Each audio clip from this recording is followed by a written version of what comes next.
आदाब, इस्तकबाल है। मैं हूं आपके साथ अबू हुरैरा। पार्लियामेंट का सरमाई इजलास भी हंगामों की नजर हो रहा है।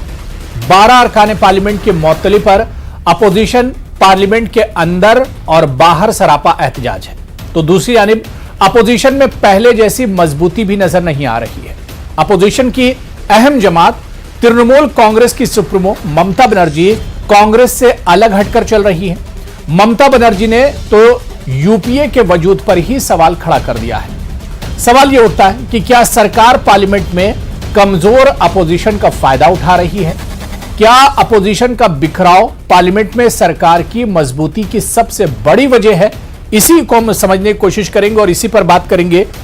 बहुत खास मेहमान मेरे साथ जुड़े हुए हैं। बहुत जल्दी अपने मेहमानों का आपसे तारुफ करा देता हूं। मेरे साथ BJP spokesperson Shubhendu Shekhar Awasthi ji इस वक्त डिबेट में जुड़े हुए हैं। कांग्रेस के senior leader ex minister Shakiluzzama Ansari साहब भी इस डिबेट का हिस्सा हैं और कुछ देर में टीएमसी लीडर और पॉलिटिकल एनालिस्ट भी इस डिबेट में जुड़ेंगे। मैं सबसे पहले शकीलुज्जमा अंसारी साहब आपसे ही सर शुरुआत करना चाहूंगा। काफी दिनों के बाद आपसे मुलाकात हो रही है डिबेट में। शकीलुज्जमा अंसारी साहब, सर हमने इससे पहले देखा कि पार्लियामेंट के जो सेशन आए वो हंगामों की नजर हो गए। विंटर सेशन से बहुत उम्मीद थी कि मुल्क के आवाम की और मुल्क के लोगों की इसमें बात होगी, मुद्दों पर बात होगी। बहुत से ऐसे इश्यूज हैं, चाहे वो कोविड को लेकर हो, चाहे बेरोजगारी को लेकर हो। बहुत से ऐसे इश्यूज हैं जिन्हें पार्लियामेंट पे डिस्कस किया जाना था, लेकिन इस बार भी हम देख रहे हैं सर कि हंगामा ही सिर्फ हो रहा है। पार्लियामेंट का सेशन जो होता है जी, वो कानून बनाने के लिए और मौजूदा जो प्रॉब्लम है आवाम की, जनता की, उनको खुसूसी तौर पे तवज्जो देने के लिए की जाती है जी। लेकिन सरकार पार्लियामेंट चलाना उनकी ड्यूटी होती है। लेकिन ये बीजेपी की सरकार ऐसी सरकार है जो पार्लियामेंट पर भरोसा ही नहीं करती है। उसका मकसद ये है कि पार्लियामेंट का सेशन इसी तरह से हंगामा की नजर हो जाए और गैर कानूनी तरीके से जो पार्लियामेंट्री सिस्टम है, जो पार्लियामेंट्री जिसको रूल्स और रेगुलेशन है, उसका वायलेशन करके वो बिल को पास करा के अपना काम खत्म करना चाहती है। अब देखिए, जिस तरह से किसानों के बिल को लाया था उन्होंने, जिस तरह से अनडेमोक्रेटिक वे में लाया था, पार्लियामेंट्री सिस्टम का उल्लंघन हुआ था। सबसे बड़ा उल्लंघन राज्यसभा में जब बिल को पास किया गया था और मेंबर खड़े होकर वोट की दरखास्त कर रहे थे जी। पार्लियामेंट्री सिस्टम में अगर वोट एक मेंबर भी मांग लेता है तो वोट कराना होता है, लेकिन उनकी मेजॉरिटी नहीं थी, वाइस वोट से उन्होंने पास कर दिया। उसी तरह से एक साल के बाद किसान किस तरह परेशानी हाल का शिकार रहे और एक साल के बाद पार्लियामेंट में इसी तरह से लाया और विड्रॉ कर लिया बिल को। और पार्लियामेंट में जो एमएसपी के मसले हैं, एडवाइजरी कमेटी में कोई भी जो अपोजिशन के जरिए जो भी बिल पास करने हैं या जो भी सिस्टम है, उस पर कोई भी डिबेट नहीं होने देना चाहते हैं। कारस्थगन प्रस्ताव डाला गया, कानूनी तौर पे सही था, फिर भी उस पर डिबेट नहीं किया और डिबेट से ये पार्टी भागती है, ये बीजेपी की सरकार भागती है। तो विपक्ष के सामने क्या सूरत है? सवाल है कि शकीलुज्जमा अंसारी साहब, आपने बड़ी अच्छी बात कही कि पार्लियामेंट में मुल्क के अवाम के मुद्दे उठाए जाते हैं और पार्लियामेंट का सेशन 2-3 बार जो भी होता है उसमें मुल्क की जो मौजूदा हालात होती है उस पर बात होती है। लेकिन जिस तरह से आपने कहा कि रूल्स का वायलेशन बीजेपी और यह सरकार कर रही है, लेकिन सर कहीं ऐसा तो नहीं है कि अपोजिशन की कमजोरी का फायदा उठा रही है सरकार? देखिए, अपोजिशन की कमजोरी का कोई फायदे का मसला नहीं है। मसला यह है कि पार्लियामेंट के अंदर इनकी बहुत बड़ी मेजॉरिटी है। अब मेजॉरिटी कोई भी बिल वो पास करा ही ले सकते हैं, इसमें कोई बड़ी बात है नहीं। लेकिन पार्लियामेंट्री डेमोक्रेसी मेजॉरिटी पर नहीं चलती है। वो चलती है कि जब भी जी इश्यूज हैं उनको समझना पड़ता है, उनको लाना पड़ता है। अपोजिशन की बातों को सरकार, सत्ता पार्टी अपने नोटिस में लाती है और समस्याओं का निदान करना चाहती है।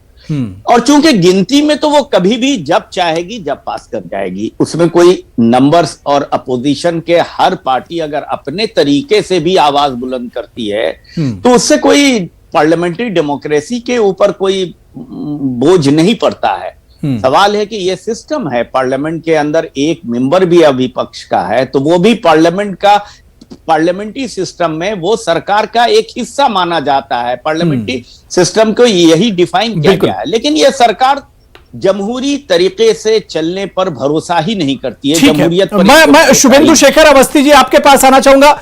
जो इल्जाम यहां पर शकीलुज्जमान अंसारी साहब लगा रहे हैं सरकार पर और बीजेपी पर कि सरकार चाहती ही नहीं है, सरकार की नीयत पर भी सवाल उठा रहे हैं। कांग्रेस बार बार यही कह रही कि सरकार तो बहस करना चाह ही नहीं रही पार्लियामेंट में। देखिए, सबने उन वीडियो को देखा है किस तरीके से ये 12 लोगों ने उस पार्लियामेंट के अंदर गड़बड़ करी, एक महिला गार्ड के साथ बदतमीजी करी, यदि हम मोलेस्टेड वर्ड बोले तो और ज्यादा सही रहेगा, धक्का मुक्की करी लेडीज के साथ। और सबने किताबों को फाड़ते हुए देखा है, चिल्लाते हुए देखा है, टेबल पर खड़े हुए देखा है। सरकार ने ये कहा कि ये सब नहीं होना चाहिए संसद में, और संसद को ये देखकर पूरे देश के लोग बहुत दुखी हुए और उनको लगा कि किन लोगों को उन्होंने चुन के इस संसद में भेजा है अपने विषयों को समझने के लिए। परंतु उसके बाद भी सरकार ने कहा कि यदि ऐसा हो गया किसी भाव के कारण, किसी भावेश के कारण, किसी गुस्सा आ गया, भाई उसके बावजूद भी यदि आप एक तरीके से उसमें लिख दें कि हमसे ये गलती हो गई, आगे से नहीं होगी, संसद के डेकोरम को हम मेंटेन रखेंगे, तो आज से विषय चालू हो जाता। अब एक तरफ गड़बड़ करोगे, उसके बाद फिर और आप उसके अंदर सीनाजोरी करोगे, ये नहीं चलेगा। सिंपल यदि विपक्ष चाहता था कि वो संसद पर भारत के विषयों को लेकर जब ज्यादा सेंसिटिव है, भारत की चीजों के ऊपर ज्यादा सेंसिटिव है, तो सिंपल एक तरीका लिखता कि जो हुआ वो गलत हुआ और उसको हम लोग आगे नहीं करेंगे, या जो भी क्षमा मांगना था या जो भी पॉइंट लिखना था लिख के एक बार पॉइंट को खत्म करता। ये तो विपक्ष ही नहीं चाहता है कि नहीं, तो पार्लियामेंट चलाने की जिम्मेदारी किसकी है अवस्थी जी? पार्लियामेंट चलाने की जिम्मेदारी है किसकी? सर सुनिए, पार्लियामेंट चलाने की जिम्मेदारी सरकार की है, पर वहां पे यदि कुछ लोग आके क्रिकेट और गुल्ली डंडा खेलने लगेंगे तो उनको पार्लियामेंट के बाहर निकाला ही जाएगा। और यही हुआ। वहां पे आके जिस तरीके से सांसद लोग झगड़ा कर रहे थे, लड़ रहे थे। गिल्ली डंडा तो पहले भी खेला जाता था पार्लियामेंट के अंदर, इस तरह के हंगामे तो पहले भी होते थे, लेकिन पार्लियामेंट चलती थी। मैं शुभेंदु शेखर अवस्थी जी आपके पास आऊंगा।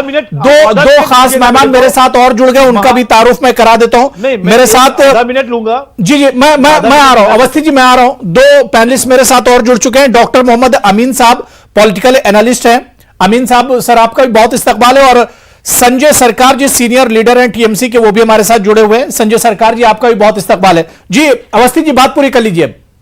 मैं ये कह रहा था कि अभी महाराष्ट्र में 12 लोगों को कांग्रेस, जिसमें कांग्रेस पार्टिसिपेट करती है, 12 लोगों को 1 साल के लिए निकाल दिया गया। वो किस लिए निकाला था? बीजेपी के लोगों को। वहां पर कौन सा कानून था? यदि वो महाराष्ट्र में निकाल सकते हैं 12 बीजेपी के लोगों को 1 साल के लिए, तो यहां पे गड़बड़ किया जा रहा है, तो किस बात का कानून, कौन सा संशोधन है?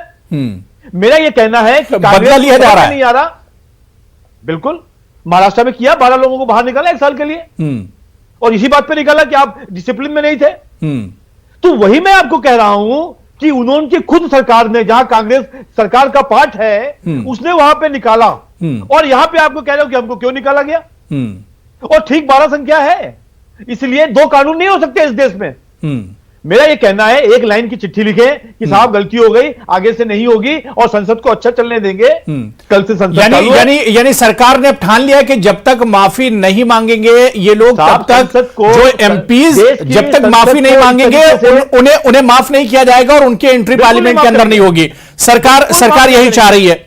मैं संजय सरकार जी आपके पास आना चाहूंगा। संजय सरकार जी, जो सस्पेंड किए गए एमपीज, उसमें कांग्रेस के अलावा टीएमसी के भी 2 एमपीज हैं। सवाल यह उठ रहा है कि हंगामा इससे पहले भी पार्लियामेंट में होता था, हंगामा अभी भी हो रहा है, लेकिन क्या आपको लग रहा है कि अपोजिशन का जो बिखराव है, खासतौर से मैं अगर ममता बनर्जी की और टीएमसी की बात करूं कि वो अपोजिशन से अलग खड़ी नजर आ रही है, क्या इसका फायदा सरकार उठा रही है? देखिए, शुभेंदु शेखर जी को थोड़ा राजनीतिक ज्ञान रखना बहुत जरूरी होता है। क्यों जरूरी होता है? 2013 में अनुराग सिंह ठाकुर पार्लियामेंट का टेबल के ऊपर में उठ के जिस तरह से हंगामा किया था, पेपर छीन के फाड़ दिया। सुषमा स्वराज को पूछा गया था, तो विपक्ष के लीडर थे, तो ये सरकार चलाने की जिम्मेवारी किसके है? तो सत्ताधारी सब पार्टी को है, हम मेरा नहीं है। अगर वही सवाल अगर शुभेंदु शेखर जी को कहेंगे तो कैसा लगता है? ये सवाल हम तो हमेशा पार्लियामेंट में सवाल उठाने के लिए तैयार है, लेकिन मेरे को सवाल उठाने के लिए जवाब नहीं, तो बोलने के लिए पार्लियामेंट में मौका नहीं दिया जाता है। मैं 3 काले कानून जो किसी कानून है तो उसको भाई पूछते थे, भाई आप जो रद्द किया ये 5 स्टेट के चुनाव क्या है? जैसे बंगाल में पेट्रोल डीजल के और ऑल ओवर इंडिया पेट्रोल भाव आप नहीं बढ़ाया था आपने, लेकिन जब चुनाव हुआ बढ़ा तो बढ़ा 110 पेट्रोल डीजल बढ़ गया 100 रुपया, गैस की कीमत 1000 रुपया। हम इसके लिए भी सवाल पूछना था पार्लियामेंट में। मैं पार्लियामेंट में पूछना था, जो बैंक घोटाला हुआ था 5 लाख करोड़ रुपया, जो Nirav Modi London high court में खड़ा होकर कहा है, तो ये मेरे को जितना लोन मिला उसको 35% मेरे को मिला, 65 अमित शाह और नरेंद्र मोदी का सरकार खा गया है। मैं ये राफेल के बारे में सवाल पूछना चाहता था, मैं सवाल पूछना चाहता था पेगासस के बारे में, मैं सवाल पूछना चाहता था मेरे देश के नौजवान के बारे में, जितना सरकारी संपत्ति है आप बेच दे रहे हैं। मेरे नौजवान भाई जो सरकारी नौकरी करने के लिए ख्वाब देखते हैं, वो कहाँ रहेंगे, कहाँ जाएंगे? आप एक एक करके मतलब एयर इंडिया को बेच रहे हैं, बीपीसीएल को बेच रहे हैं, आप Indian overseas bank of Maharashtra को नोटिफिकेशन। जब पार्लियामेंट चलेगा ही नहीं तो सवाल के जवाब मिलेंगे कहां से? सवाल तो सवाल ही बनकर रह जाएगा। सवालों के जवाब के लिए तो पार्लियामेंट चलना जरूरी है। अब ये पार्लियामेंट चलाएगा कौन, ये भी बड़ा सवाल उठता है। मैं मोहम्मद अमीन साहब आपके पास आना चाहूंगा। डॉक्टर अमीन साहब, 2-3 चीजें हैं। एक तो इससे पहले के भी हमने सेशन देखे, चाहे मानसून सेशन की बात कर ली या उससे पहले सेशन की बात कर लें, और अब विंटर सेशन। सर, लगातार पार्लियामेंट में हम देख रहे हैं कि ब्रेक लगा हुआ है, पार्लियामेंट चल नहीं रहा है। जो सेशन होते हैं वो एक तरह से बर्बाद हो जाते हैं, बगैर बातचीत के, बगैर सवाल और जवाब के। लेकिन इस बार आपको क्या लग रहा है कि इस बार अपोजिशन में भी थोड़ा सा बिखराव नजर आ रहा है? देखिए, ऐसा है कि मैंने सन 80 से देश की पार्लियामेंट में अंदर आना जाना शुरू किया, और एक अधिकारी के तौर पर भी अंदर जाता था मैं, और देखता था क्या हंगामे होते थे, क्या परेशानियां होती थी, और किस तरह सरकारें चलती रही। सन 80 से बात कर रहा हूँ आज की डेट तक। ऐसा नहीं मैं सीनियर ऑफिसर रहा हूँ, तो मैं जाने का रहा है, ऑफिशियल गैलरी बैठता था पार्लियामेंट में, लोकसभा में भी और राज्यसभा में भी मैंने अंदर से देखा है। जबकि हमने देखा कि यही पार्टी जो आज रूलिंग पार्टी में है, इसके 2 सांसद होते थे, और 2 सांसद होने के बाद भी इनकी बातें सुनी जाती थी, और ये लोग बोलते थे। जब अटल जी बोलते थे तो पूरा पिन ड्रॉप साइलेंस होता था पूरा हाउस, और कोई भी शोर नहीं मचाता था, ना अपोजिशन का और उनके पार्टी के, तो लोग मचाते ही तो होते ही नहीं थे।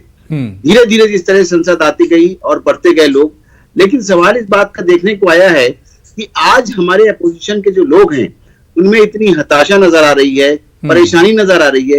ये देखिए, जब संसद का सत्र शुरू होता है उससे पहले हमारे स्पीकर लोकसभा सारे दलों को बुलाते हैं, बुलाकर उनको यही एश्योरेंस दिया जाता है, बातचीत होती है कि देखिए संसद को चलने देना है। संसद एक बहुत ही महत्व संस्था है और संवैधानिक संस्था है।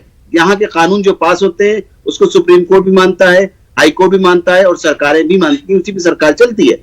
और जितने भी खर्चे हैं, चाहे एक्सपेंडिचर हो, चाहे गवर्नमेंट की कार्रवाई हो, सब यहीं से स्वीकृत होती है, सारे ऑर्डिनेंस यहीं से मंजूर होते हैं। हमारे समझ नहीं आता कि ये पार्टी जो आज कांग्रेस हो गई है या और भी अपोजिशन हो गए हैं, ये इतने क्यों हताशा भरे हैं। इनको भी देखिए, इतने साल से इन्होंने राज किया, बीजेपी पार्टी सुनती आई है और अपनी काम करती आई है, जिसका नतीजा था कि धीरे धीरे आज वो सत्ता में आ गए।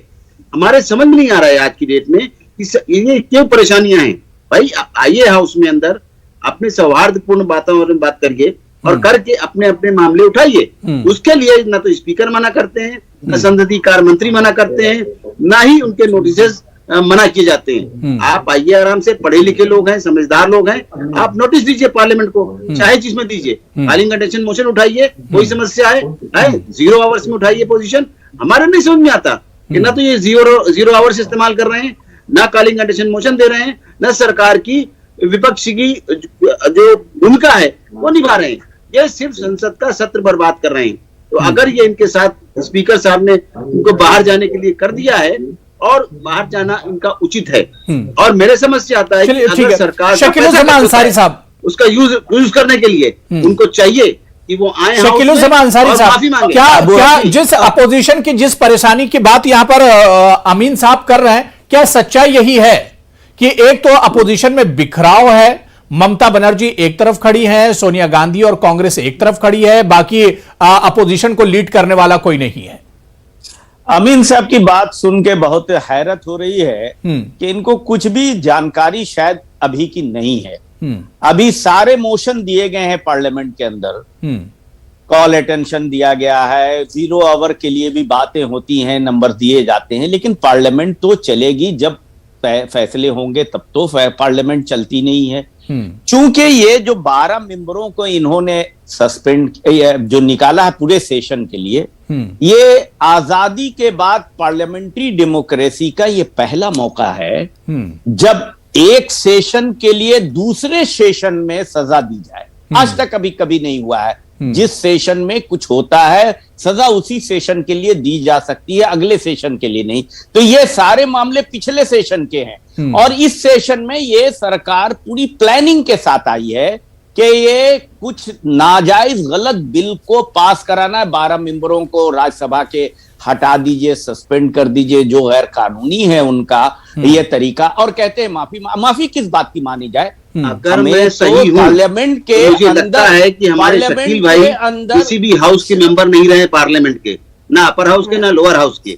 जहां तक अच्छा, हम मेंबर हो ना हो, आपका जब वक्त आएगा तब आप बात करेंगे, विरुद्ध करेंगे तो निकाले जाएंगे और उनको माफी मांगनी होगी, तभी चेयरमैन राज्यसभा उनको अलाउ करेंगे। अमीन साहब मैं आ रहा हूँ, शकील जी बात पूरी कर लीजिए। अमीन जी मैं आ रहा हूँ, मैं आ रहा हूँ जी शकील। वो मैं मेंबर किसी हाउस का हूं ना हूं, मैं रूल रेगुलेशन अच्छी तरह जानता हूं। अमीन साहब को भी अब मालूम होगा। हम ये उस पर डिबेट करना नहीं चाहते कि इसके इल्म के बारे में। मैं ये कह रहा हूं कि माफी मांगना होगा। ये तो बीजेपी की जुबान में ये नेचुरल कैसे हो सकते हैं? ये जो बीजेपी कह रही है गैर कानूनी बात कह रही है। सवाल है कब मेंबरों को जो राइट है उसका हनन कैसे हो जाएगा? मेंबरों का राइट है पार्लियामेंट के प्रोसीडिंग में पार्टिसिपेट करने का, उसका आप हनन कर रहे हैं। कांड हुआ है पिछले सेशन में, इस सेशन में आप सजा दे रहे हैं। ये कभी भी नहीं हुआ है आज तक और न ये जायज है। तो आप अगर इसी तरह से डेमोक्रेसी का मजाक, पार्लियामेंट्री डेमोक्रेसी को आप कुचलना चाहिएगा तो क्या? ठीक है, मैं शुभेंदु शेखर अवस्थी जी से इसका जवाब लूंगा, लेकिन मैं उससे पहले संजय सरकार जी। अबू हुरैरा एक मिनट, एक बार जी बात पूरी कर लीजिए। कहा एक मिनट, इन्होंने अभी उन्होंने अवस्थी जी ने कहा था कि इनको माफी मांगना, वही अमीन साहब कह रहे हैं अलग बात है, माफी कभी नहीं मांगेंगे चूंकि माफी मांगने का कोई सवाल नहीं है, सरकार की यह हठधर्मी है। एक बात। दूसरी बात यह है कि पार्लियामेंट को ये असेंबली से कहां मुआवजा कर रहे हैं और कोई ऐसा 1 साल के लिए कोई का सस्पेंशन किया ही नहीं गया। सब उस सेशन में हुआ और सेशन में खत्म हुआ। ये कहां से कौन सी बात उठा के ले आते हैं और मुआवजा करने लग जाते हैं? नहीं ठीक है, मैं इसका जवाब शुभेंदु शेखर अवस्थी जी से हम लेंगे, लेकिन मैं संजय सरकार जी, सर जिस तरह से पार्लियामेंट के वक्त या सरकार एक अच्छी सरकार के लिए एक अच्छे अपोजिशन की जरूरत होती है, लेकिन क्या आपको लग रहा है कि वाकई में जिस तरह का अपोजिशन चाहिए, यह बात खुद ममता बनर्जी ने कही है संजय सरकार जी, कि जिस तरह का अपोजिशन चाहिए उस तरह का अपोजिशन नहीं है, उतनी मजबूती नहीं है अपोजिशन में? देखिए, ऑपोजिशन में मजबूती नहीं रहने के कारण क्या है? देखिए, कांग्रेस कमजोर हो चुके हैं, ये हकीकत है, इसमें दो राय नहीं है। दूसरे नंबर बात है, अभी मैं आपको चीज बता रहा है, राज्यसभा में भारतीय जनता पार्टी का मेजोरिटी नहीं है, अगर 12 सांसद को अगर बाहर निकाल दिया जाए तो कोई भी बिल पास करने में बहुत आसान होता है। ये नंबर 2। नंबर 3 नरेंद्र मोदी जी सदन में खड़ा होकर कहा था, बोले जो अच्छे बोलता है उसको बोलने नहीं जाता था। विपक्ष के जितना सांसद है वो पढ़े लिखे सांसद है, मुद्दा अच्छा उठाए, चाहे किसानों के बारे में, मजदूरों के बारे में, महिला सुरक्षित के बारे में, स्टूडेंट के बारे में, गरीबों के बारे में सत्तर में उठाया जाता, लेकिन ये सरकार सुनने के लिए तैयार नहीं है। मालूम है अगर सुनेंगे तो इनको जो पोल है खुल जाएगी। इनको पास कुछ 7 साल में तो कुछ किया नहीं है। और राहुल गांधी जी क्या किया? राहुल गांधी जी एक तरफ से मोदी जी को आंख मारा, दूसरी तरफ मोदी जी को गला मिलाया, इसके अलावा कुछ नहीं। शुभेंदु शेखर अवस्थी जी, शुभेंदु शेखर, क्या सच्चाई यही है जो बात शकीलुज्जमान अंसारी साहब कह रहे हैं और जो बात संजय सरकार जी कह रहे हैं कि सरकार चाहती ही नहीं है कि कोई बिल पास हो या कि किसी मुद्दे पर बात हो पार्लियामेंट में, चाहे बेरोजगारी की बात करें, चाहे कोरोना की बात करें, चाहे महंगाई की बात करें, बहुत से इश्यूज हैं, लेकिन सरकार नहीं चाह रही बात करना। हम लोग तो सभी लोग चाह रहे हैं बात करने के लिए, और उनको सत्र के शुरुआती समय पर भी ये कहा गया कि सत्र को चलने दिया जाए और आपके सभी प्रश्नों का जवाब देंगे। क्योंकि विपक्ष एक तो अपने को समझ नहीं रहा, मतलब आप देखिए कि उनकी व्यक्तिगत ईगो इतनी ज्यादा है कि वो देश को साइड में कर रहे हैं। अरे कोई और सांसद होते तो कहते साहब चलो इसको बाद में तय कर लेंगे, अभी गलती है संसद को चलने दीजिए, पर वो लोगों ने उसको भी ईगो बना लिया। मेरा ये कहना है कि विपक्ष, अरे ईगो आपने भी बना रखा है ना, और सांसद नहीं चाहते कि चले संसद। दूसरी चीज, एक हमने कहावत सुनी होगी, देखिए संजय शकीलुज्जमान साहब आपकी आवाज आ रही है, आप कुछ कहना चाह रहे हैं? मैं ये कह रहा था कि ईगो ये कह रहे हैं विपक्ष के लोगों को, अपोजिशन को, तो ईगो तो इनकी है ना, और इनका मकसद सिर्फ यही होता है ना कि वो मेजॉरिटी में राज्यसभा में आके ये बिल को जो लाना चाहते हैं, अभी बड़ा इंपॉर्टेंट बिल इनके एजेंडा में है, जैसे बैंकिंग को बेचने का, बहुत सारे बैंक को बेचने का और दूसरे मसले हैं, उनके लिए ये इस तरह की साजिश रच रहे हैं। हो चुका है कि वो एक एक चीज को इकट्ठा कर रहा है और उसको बनाने में भी आज सबसे अच्छा देश का देखिए, पार्लियामेंट पूरे मुल्क की और जमहूरियत की जान होती है और वहां से जो फैसले होते हैं वो पूरे मुल्क के आवाम के लिए होते हैं। लेकिन जिस तरह से पिछले कुछ सेशन से हम देख रहे हैं पार्लियामेंट चल रही है, इसके लिए सरकार भी जिम्मेदार होगी, क्योंकि सरकार की जिम्मेदारी सबसे ज्यादा बनती है और अपोजिशन की भी जिम्मेदारी बनती है कि किस तरह पुरसुकून माहौल में पार्लियामेंट को चलने दिया जाए ताकि अवाम के मुद्दे हल हो सकें। अगर इसी तरह से पार्लियामेंट के सेशन आते रहे और पार्लियामेंट के जो सेशन है वो हंगामों की नजर होते रहे, तो फिर अवाम के जो मुद्दे हैं, जो मसले हैं, जिसके लिए सरकारें बनती हैं, उसका आखिर फायदा क्या होगा? इसे भी सरकार को और अपोजिशन को सोचना होगा। आने वाले दिनों में यह देखना बहुत अहम होगा कि पार्लियामेंट के सेशन में किस तरह से रवैया सरकार का क्या कुछ रहता है और इसके अलावा अपोजिशन का रवैया क्या कुछ रहता है। डॉक्टर मोहम्मद अमीन साहब, बहुत माजरत के साथ दोबारा मैं आपके पास नहीं आ सका, वक्त की कमी है। बहुत बहुत शुक्रिया शकीलुज्जमान अंसारी साहब, संजय सरकार जी, शुभेंदु शेखर अवस्थी साहब और डॉक्टर मोहम्मद अमीन साहब, सभी का बहुत बहुत शुक्रिया डिबेट में जुड़ने के लिए। आदाब।